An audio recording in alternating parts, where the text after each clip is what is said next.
우리는 계속해서 아버지의 집으로 시리즈 말씀을 함께 살펴보고 있습니다. 우리 이 말씀을 통하여서 우리가 아버지의 집으로 나아가는 그 성도의 삶은 어떠해야 하는가, 그리고 우리는 어떠한 과정을 통해서 하나님 아버지께로 나아갈 수 있는가 하는 것들을 함께 살펴보고 있습니다.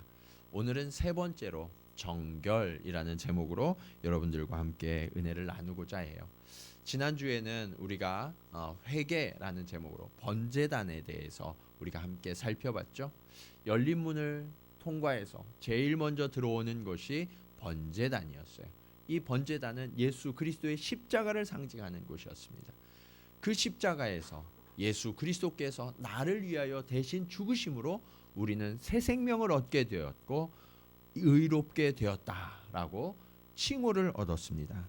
그런데 우리가 예수 그리스도를 나의 개인의 구주와 주님으로 맞아들이고 그리고 그 주님을 영접하면 하나님이 주시는 의로운 삶, 새 생명의 삶이 우리로부터 시작되는데, 그러다 보니까 많은 사람들이 그 새 생명을 얻은 것으로 만족하고 거기에서 삶을 머무르는 자들이 굉장히 많이 있어요.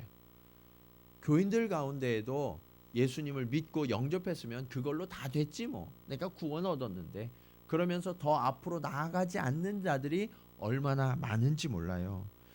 그런데 오늘 말씀에 보면 그렇게 예수 그리스도의 십자가로 말미암아 구원을 얻고 새 생명을 얻은 사실로 끝나는 것이 아니라 그 이후에 여정이 있다라고 말씀하세요. 사실 성도들에게 여쭤보면 목사님, 사실 저는 그런 것 아니에요. 계속해서 믿고 자라나기를 원하죠. 그렇게 말씀은 하시는데 입으로 말씀하시는 것과 살아가는 모습이 다른 성도들이 얼마나 많은지. 그래서 우리가 자라나는 모습이 나타나야 되는데 성도도 자라지 않고 교회도 자라지 않고, 여기에 한국 교회에 많은 문제점들이 있고 성도들의 문제점이 있고, 그러다 보니까 그들이 살아가는 일상의 모든 현장 가운데 문제가 넘쳐나는 거거든요.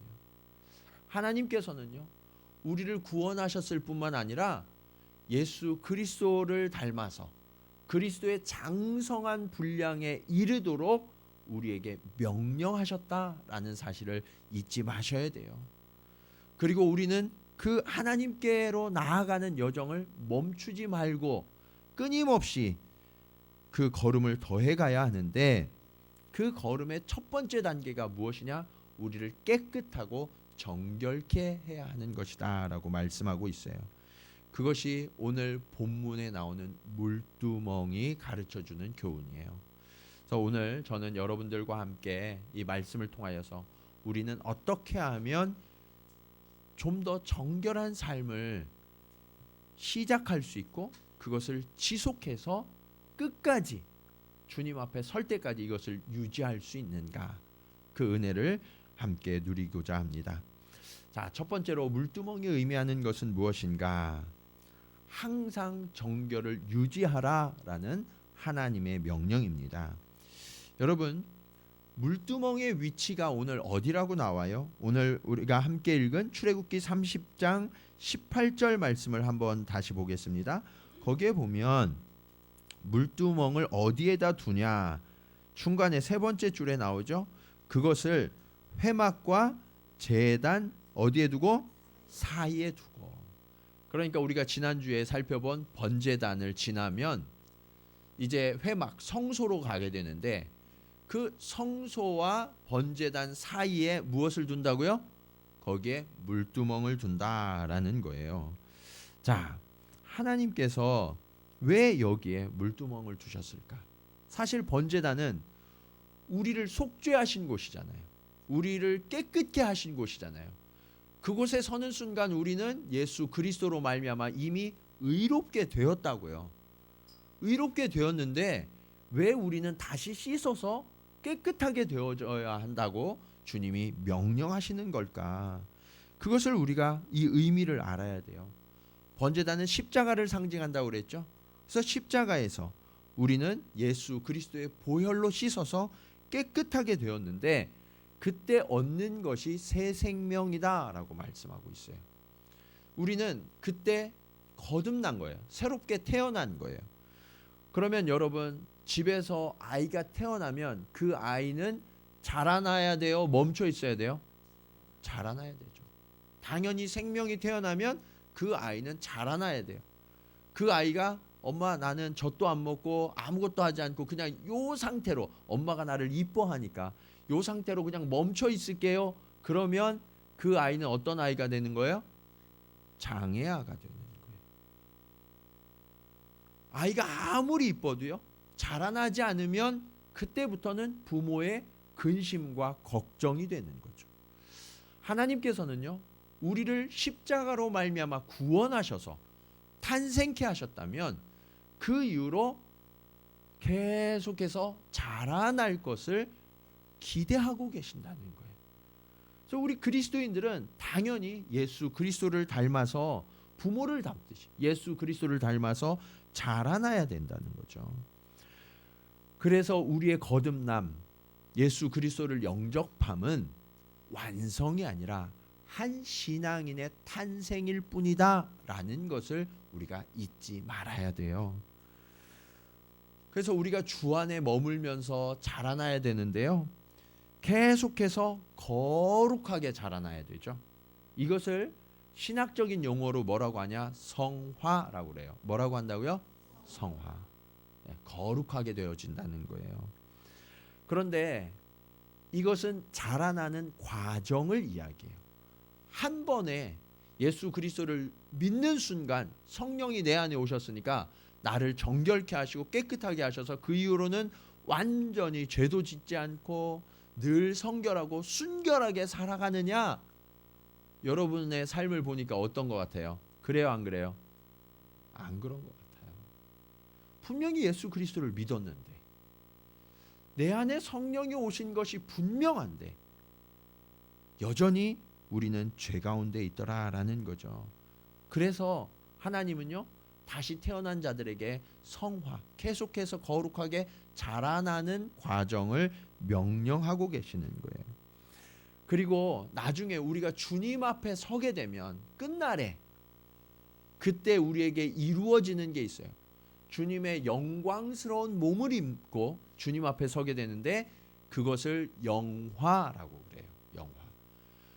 그래서 우리는 탄생의 과정으로부터 영화로운 과정에 이르기까지 중간에 시간을 보내야 되는데, 이 시간에는 우리가 어떻게 되어야 되냐? 거룩하게 되어지는 성화의 과정을 멈추지 말고 끊임없이 자라가야 된다라는 것이 성경의 명령이라는 거죠. 그런데 여러분, 이 사실을 구약에서 보여주신 사건이 바로 이 물두멍의 장치가 말해주는 교훈이에요. 그렇다면 우리가 성화되어지는 것을 어떻게 알 수 있는가? 우리가 예수 그리스도를 믿고 거룩하게 되어져야 하는데 우리는 어떻게 하면 성화되어져 가는가? 그것을 어떻게 알 수 있는가? 자, 그것은 교회에서 할 수 있는 게 아니에요. 사실은 우리가 성화되어져 가는 과정은요, 일상 속에서 할 수 있는 거예요. 어디에서 할 수 있다고요? 일상 속에서, 세상에서. 네. 세상에서 할 수 있는 거예요. 교회 밖에 나가서 여러분들이 어떤 삶을 살고 있는가, 그리고 여러분이 삶에서 어떤 열매를 맺고 있는가, 이것이 성화의 증거가 되더라라는 거죠. 교회에서는 다 좀 괜찮아 보이잖아요. 어때요? 옆에 분들 보면 법 없이도 사실 것 같죠? 괜찮은 분처럼 보인단 말이에요. 그런데 밖에만 나가면 이상해져요. 밖에만 나가면. 왜 그럴까요? 열매로 우리가 증명되어진다고요. 여러분이 세상 속에서 어떠한 삶을 살고 있는지, 그리고 여러분의 언어와 여러분의 표정과 여러분의 태도와 여러분의 행동, 여러분의 삶 속에 남겨진 것들, 그것이 바로 나다라는 거예요. 여러분이 말하는 내가 아니라 여러분이 삶 속에서 나타내는 그 모습이 바로 나고, 거기에서 우리가 믿음을 고백해야만 진정한 거듭난 자다라는 것이 증명되어진다는 거죠. 여러분, 어떻게 해야 천국에 들어갈 수 있다고요? 아버지의 뜻대로 행하는 자만. 네. 믿음으로 구원 얻는 건 맞아요. 그런데 여러분, 진짜 믿음인지 아닌지는 무엇을 통해서 증명되느냐? 하나님의 뜻을 알고 그 하나님의 뜻을 내 삶 속에서, 일상 속에서, 믿지 않는 사람들과의 관계 속에서 그것을 열매 맺고 있는지, 그것을 보고 천국에 들어갈 자인지 아닌지를 알게 된다라고 말씀하고 계시는 거예요. 신앙생활을 하다 보면 가끔 질문을 받아요. 목사님, 제가 분명히 예수님을 믿는 것 같은데 이게 진짜 천국 가는 믿음인지 아닌지 잘 모르겠어요. 그렇게 질문하시는 분들이 꽤 많으시거든요. 그런데 그 답은 굉장히 간단해요. 우리 남편이, 우리 아내가 내가 믿음이 있다고 인정하는가? 우리 애들이 아빠를 보고 엄마를 보고 아, 나도 엄마 아빠처럼 되고 싶어요 라고 이야기하는가? 주변에 있는 이웃들이 형제 자매를 보시고 아, 나 형제님 자매님처럼 그런 삶을 살고 싶어요, 그렇게 이야기하는가? 거기에서 증명이 된다라는 거예요. 자기 확신이 아니라 내 삶의 열매를 보고 그것이 증명되어진다는 거죠. 그런데 그렇게 하려면 우리는 주님께 붙어 있잖아요. 그렇죠? 네. 왜 안 붙어 있으세요? 네. 우린 주님께 붙어 있는 거예요. 주님이 줄기고 우리는 가지가 되어서 포도나무를 이루고 있잖아요. 그런데 그 주님께 붙어 있다면 하나님의 뜻을 우리가 알아야 된다라고 말씀하고 있어요. 표정이 더 어두워지시네요. 아, 나는 하나님의 뜻을 모르는 것 같은데. 우리가 살아가면서 하나님의 뜻을 알고 그 하나님의 뜻을 따라가야 되는 자가 돼야 되는데, 그렇지 못하다면 나는 어쩌면 거듭난 자가 아니라 자기 확신만 가지고 있는 자일 수 있다는 거예요. 내 삶 속에 하나님의 뜻이 늘 깨달아지는가? 그리고 그 깨달아진 하나님의 뜻에 나는 순종하고 복종하고 있는가? 그것을 지금 하나님이 묻고 계시는 거예요. 그래서 하나님은 번제단을 지나서 성소로 가는 길에 우리 자신의 모습을 비추어 볼 수 있는 물두멍을 설치해 두신 거죠. 그리고 내 자신의 모습을 비추어 보고 허물과 죄가 있다면 그곳에서 깨끗하게 씻고 정결하게 되어 주님께 나오도록 촉구하고 계시는 거예요. 그렇다면 여러분, 저와 여러분은 어떻게 해야 할까요? 깨끗하게 씻어야 돼요. 제가 아까 말씀드린 것처럼 처음부터 다 완성되어진 존재가 아니라는 거예요. 주님은요, 유월절 음식을 제자들과 드시기 전에 제자들의 발을 씻기셨어요. 손수 허리에 수건을 동이시고 제자들의 발을 하나하나 씻겨주셨죠. 베드로가 주님, 그럴 수 없어요. 주님이 절대로 제 발을 씻기실 수 없습니다. 그러니까 주님이 뭐라고 하세요? 그러면 너 나하고 상관없다. 베드로는 귀가 얇아요. 그러면 주님, 나의 온몸을 다 씻겨주세요. 여러분, 우리는요, 번제단에서 그리고 예수 그리스도의 십자가에서 온몸을 깨끗하게 목욕한 자들이 되었어요. 그런데 살아가다가 우리의 손과 발이 더러워졌고 그것을 씻어야만 한다라고 말씀하고 계시는 거예요. 왜 그럴까? 왜 우리는 그렇게 씻어야 할까? 그 죄와 허물이, 그 실수와 잘못이 우리에게 있는 것을 인정하고 그것을 계속해서 회개하고 씻어야 된다는 것을 보여주는 게 물두멍이라고 말씀드렸죠. 그런데 그 죄를 씻는 물두멍은 그러면 우리가 예루살렘까지 가가지고 거기에서 다시 뭐 물을 담아서 씻어야 되나? 무엇으로 깨끗하게 하신다고요? 말씀으로. 오늘날의 물두멍은 주의 말씀이다라는 거예요. 네. 그래서요, 여러분, 이 말씀에 내 삶을 비추어 봐야 돼요. 말씀에 내 삶을 비추어 봐서 내가 말씀으로 이렇게 보니까 뭔가 잘못된 것이 있고 허물이 있고 죄가 있으면 그 말씀 앞에 회개하고 주님께로 돌이키는 것, 이것이 말씀으로 우리를 씻어 깨끗게 하는 행위다라는 거예요. 아까 말씀드린 것처럼 거룩은 한순간에 이루어지는 게 아니라고 말씀드렸죠. 그렇기 때문에 늘 말씀을 가까이 하고 그 말씀이 내 삶을 이끌어가는 훈련을 일상 속에서 매일매일 해야 돼요. 어쩌면 이 훈련이 너무 고돼서 어떤 분에게는 치열한 전투처럼 느껴질지도 모르겠어요. 그런데 이 거룩의 훈련과 이 거룩의 전투가 고되다, 내가 너무너무 힘들다, 익숙하지 않다, 이런 분들은 거룩의 근육이 하나도 없는 분들이에요. 예. 요즘 몸짱 만들기 뭐 이런 게 유행하잖아요. 예. 몸은 많이 만들고 근육, 육체의 근육은 많이 쌓고 몸매는 예쁘게 가꾸는데 정작 중요한 거룩의 근육이 내 안에 없는 거죠. 그래서 조금만 유혹이 오고 조금만 어떤 것으로 나를 도발하면 쉽게 넘어져 버리고 마는 거예요. 일상 속에서 주의 말씀으로 거룩을 연습하지 않는 자들의 연약한 모습이에요. 여러분, 우리는요, 거룩을 매일매일 훈련해야 돼요. 그리고 이것이 훈련되어지면 힘이 붙어요. 그 다음부터는 작은 유혹들은 주께서 말씀으로 사단을 물리치듯이 언제든지 우리도 물리칠 수 있게 되죠. 여러분, 이 말씀의 거룩한 훈련이 되어서 날마다 승리하시는 저와 여러분 되기를 주님의 이름으로 간절히 축원합니다.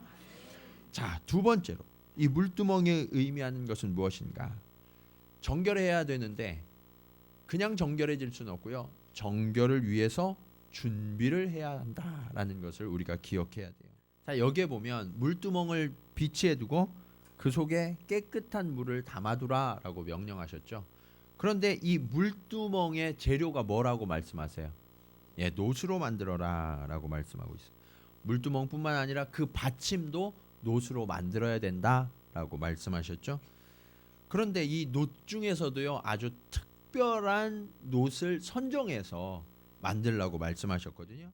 이게 굉장한 의미가 있어요. 애굽에서 나올 때 여인들이요, 이 이스라엘 사람들이 주인들에게 요청하면 뭐든지 다 얻어가지고 나왔거든요. 근데 여인들이 잊지 않고 다 요청해서 가져온 게 거울이었더라라는 거예요. 그래서 여인들마다 이 놋거울이 있었는데, 예전에는 지금처럼 유리로 만든 이런 거울이 없으니까 어떻게 했냐면 이 놋을 잘 연마해요. 연마한 다음에 잘 닦아서 광택이 나게, 반질반질하게 닦아서 거기에 비추어서 거울로 삼았던 거예요. 여러분, 거울을 보시면 여러분 뭐 하세요? 오늘도 제가 보니까 거울을 좀 보시고 오신 것 같아요. 다들 예쁘게 하고 오셨네요. 근데 거울을 보면서 여러분은 뭐 하세요? 여러분의 얼굴과 머리를 다듬으시죠? 흠도 좀 이렇게 덮고 가리고. 제가 대학 다닐 때 이 수련회를 갔는데, 수련회 가서 어느 날 깜짝 놀랐어요.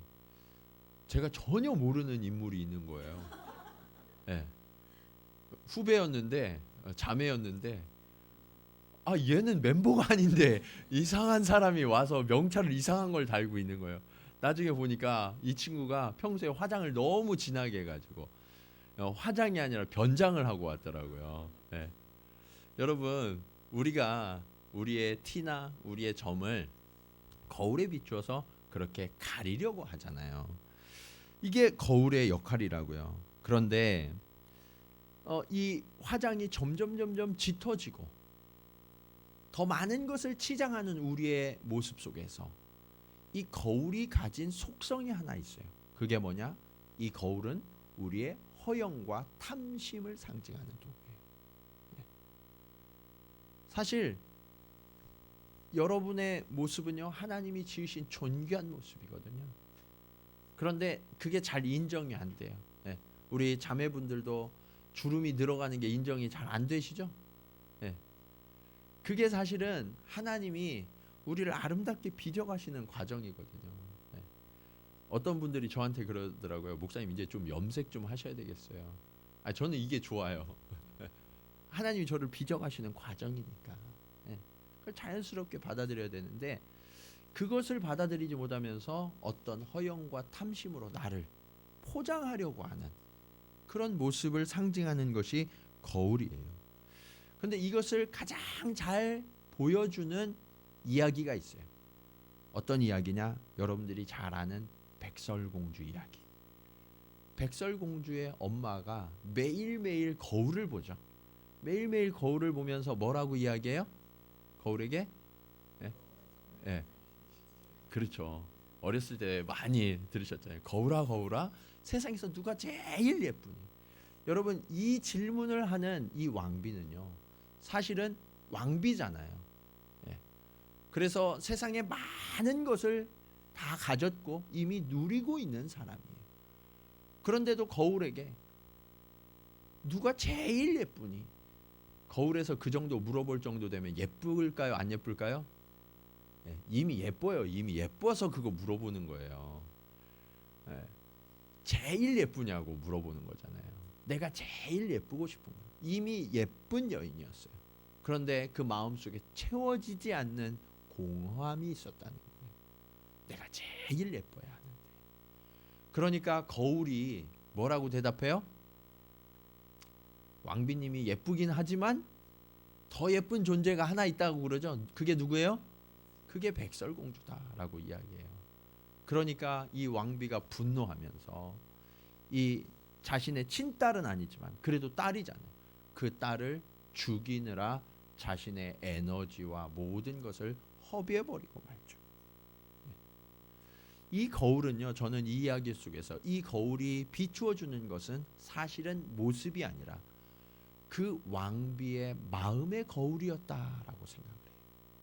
근데 오늘 이 물두멍, 이 노스로 만든 이 물두멍이 하는 역할은 바로 이것과 같아요. 왕비의 거울과 같이. 그 물두멍을 지나면서 내 모습을 비추어 보는 거예요. 그 모습에 육체적인 흠이나 점이나 이것도 깨끗하게 씻어야 되지만 지금 하나님 앞에 나아가고 있는 거잖아요. 하나님 앞에 나아가기에 내 마음과 내 영혼이 준비가 되었는가? 나는 과연 거룩하고 깨끗하게 되었는가?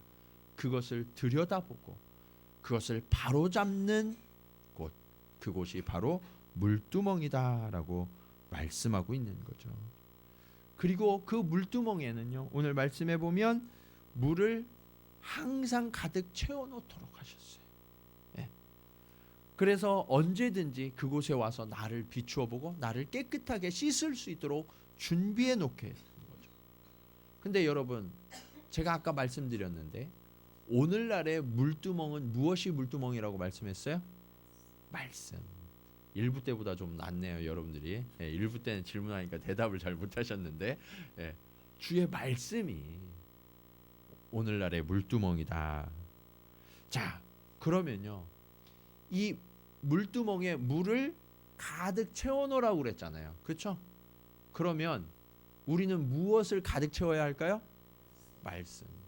자, 여기서 질문 드릴게요. 그러면 여러분은 말씀으로 여러분을 가득 채우고 계십니까?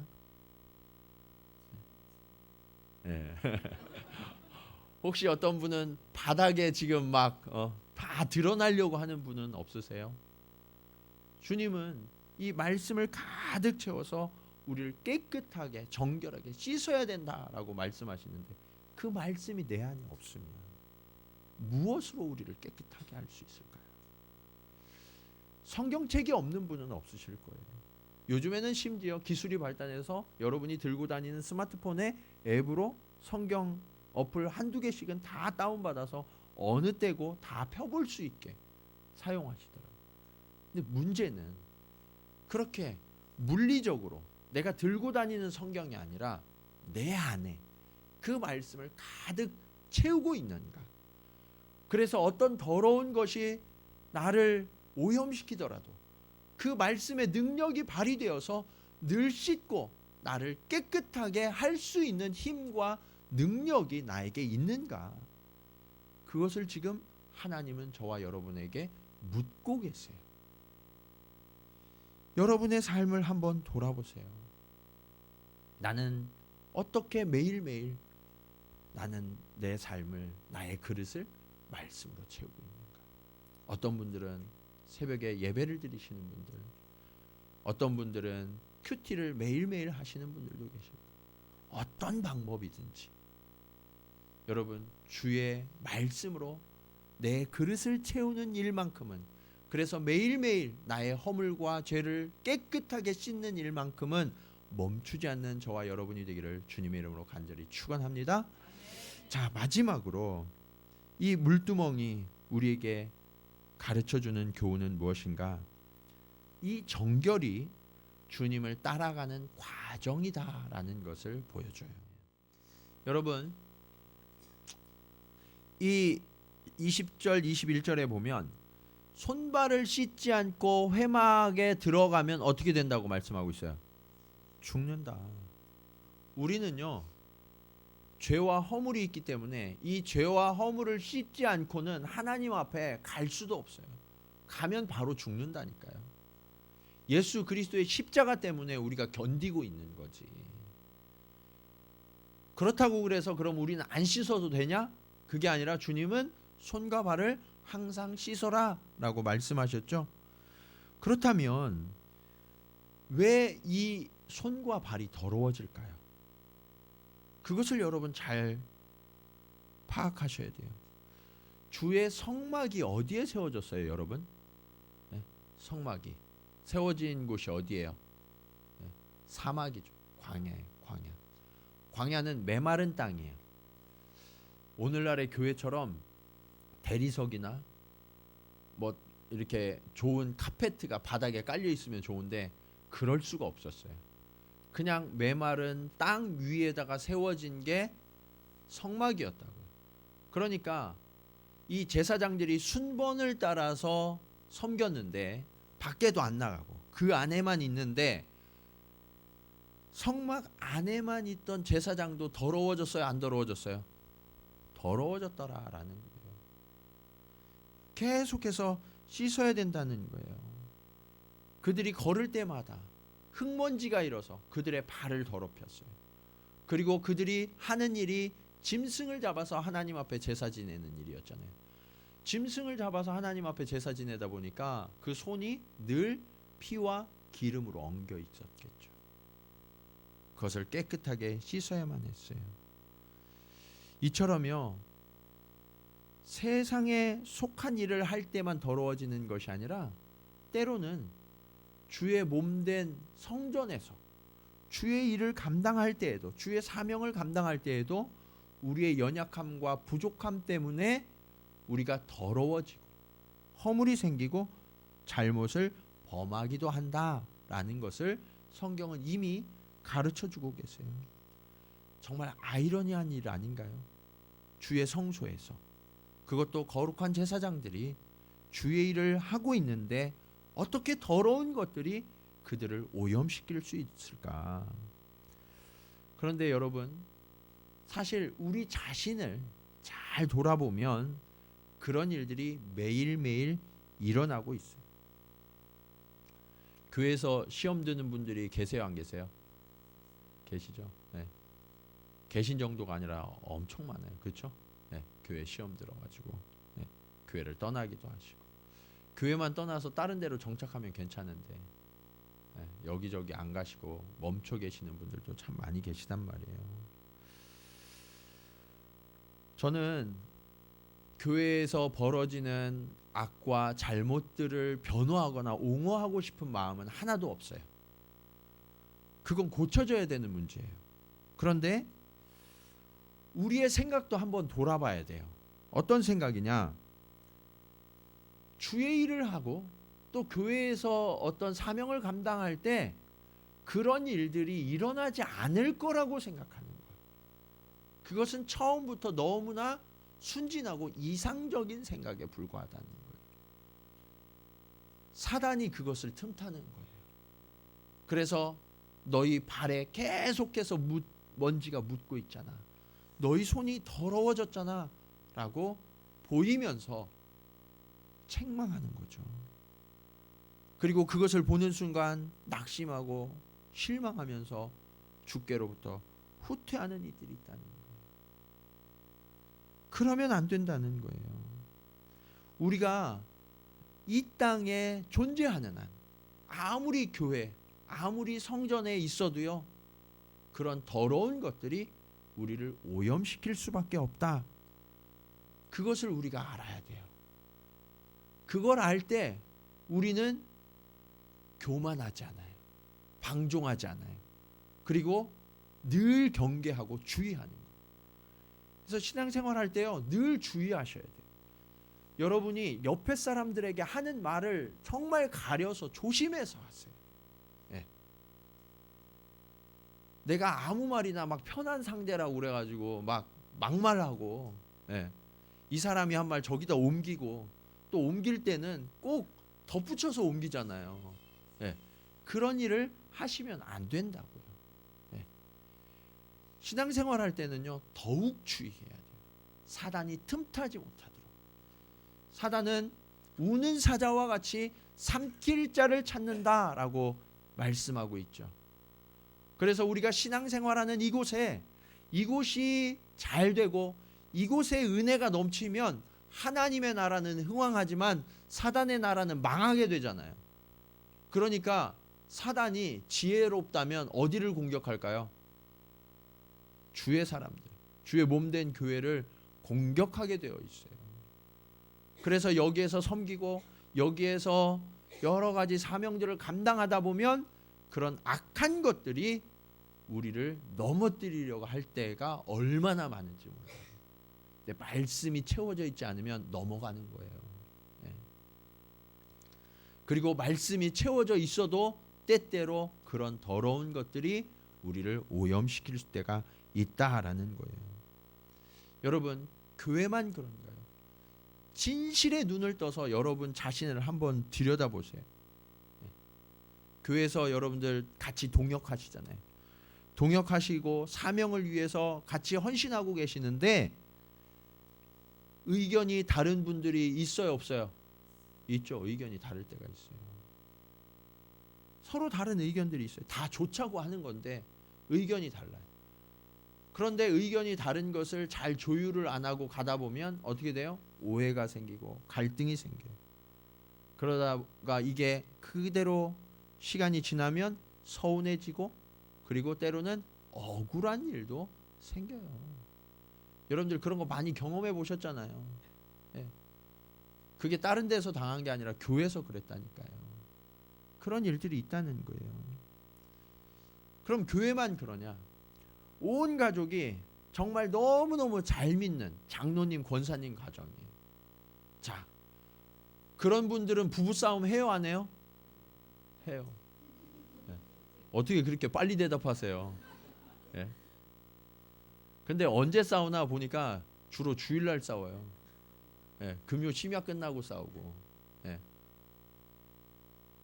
사단이 그렇게 공격하는 거예요.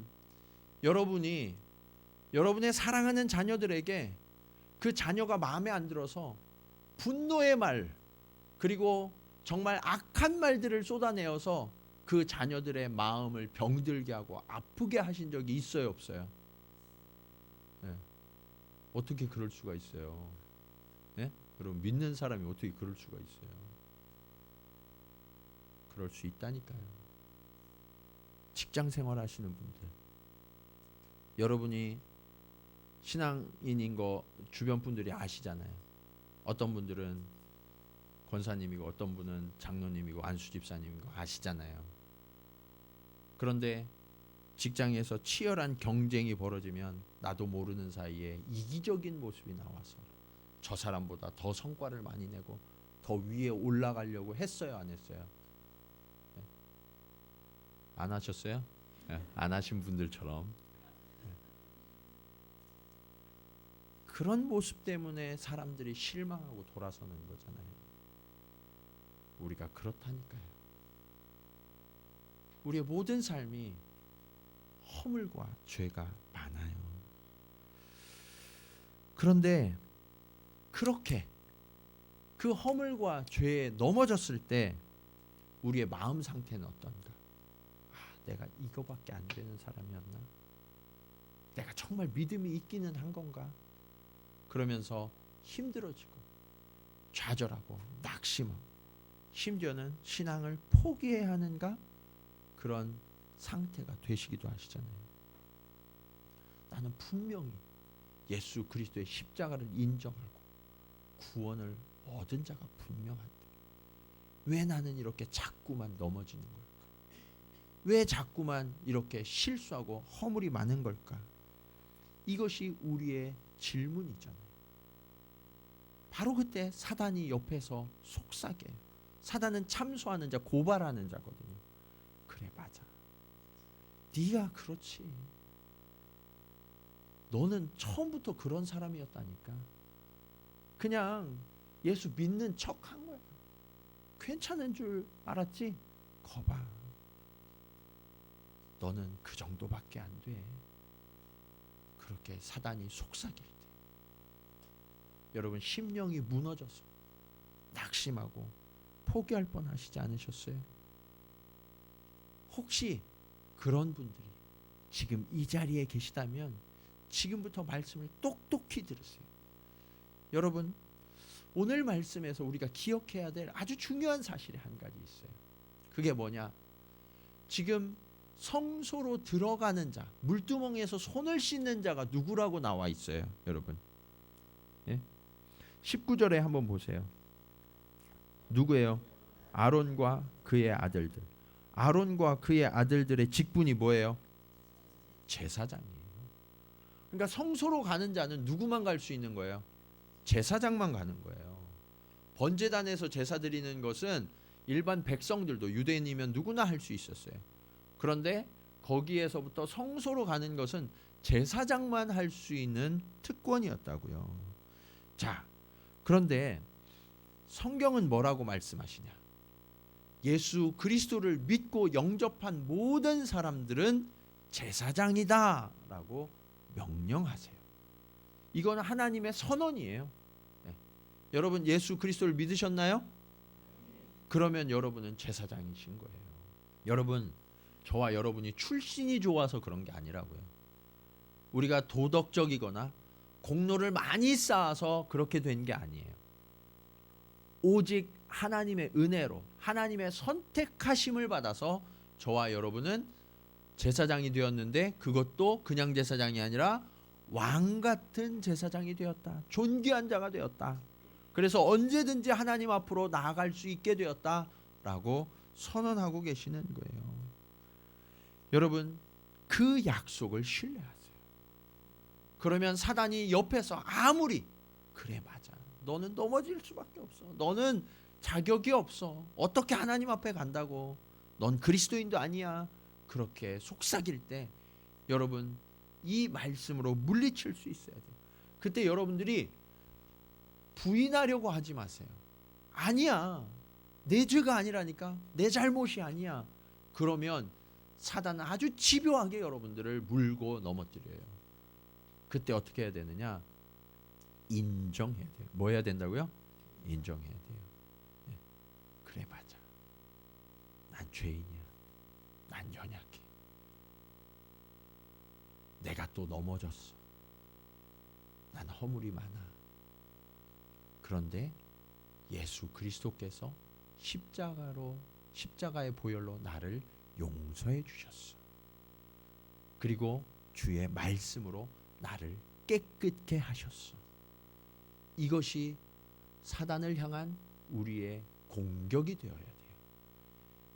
여러분, 사단 마귀는 늘 우리를 넘어뜨리려 하지만 말씀으로 대적하면 그는 쫓겨감을 당하게 됨을 믿으시기 바랍니다. 그래서 우리 안에 늘 그 물두멍에 말씀의 물이 가득 차고 넘쳐 흘러야 되는 거예요. 여러분에게 사단의 그 얄팍한 수가 통하는 이유가 뭔지 아세요? 그것은 우리의 약점 때문이에요. 우리가 씻는데 자주 반복해서 씻어야 되는 부분이 있더라라는 거예요. 걸어가면 발에만 먼지가 묻죠. 제사를 지내다 보면 손에만 기름과 피가 묻어요. 그런 것처럼 여러분들이 일상을 살아가다 보면 내가 늘 넘어지고 늘 더러운 것이 묻는 부분이 있어요. 사단은 그걸 집요하게 물고 늘어지면서 공격하거든요. 그런데 바로 그때 우리가 해야 될 게 뭐냐? 주의 말씀으로 씻어. 그러면 되는 거예요. 끝이에요. 그것 때문에 죄책감에 시달리거나 두려워하거나 염려하거나 불안해하지 마세요. 주님은 늘 여러분을 씻어 의롭게 하시는 말씀이심을 믿으시기 바랍니다. 이것이 오늘 물두멍의 교훈이에요. 여러분이 세상 가운데 살아가다 보면 주님의 일을 감당하다가도 넘어지며 낙심할 때가 있어요. 그러나 주님은 우리를 언제고 받아주셔서 정결케 하시고 깨끗게 하시겠다. 그래서 다시 주님이 주시는 힘으로 일어나 주님이 우리에게 주신 그 사명을 세상 가운데 넉넉히 감당하고 거룩한 열매를 맺어 마침내 영화로운 자 되도록 저와 여러분을 이끌어 가심을 믿으시면서 날마다 말씀으로 성화되어 가는 저와 여러분 되시기를, 그리고 우리 동경지구촌교회의 걸음이 되기를 주님의 이름으로 간절히 축원합니다. 기도하시겠습니다.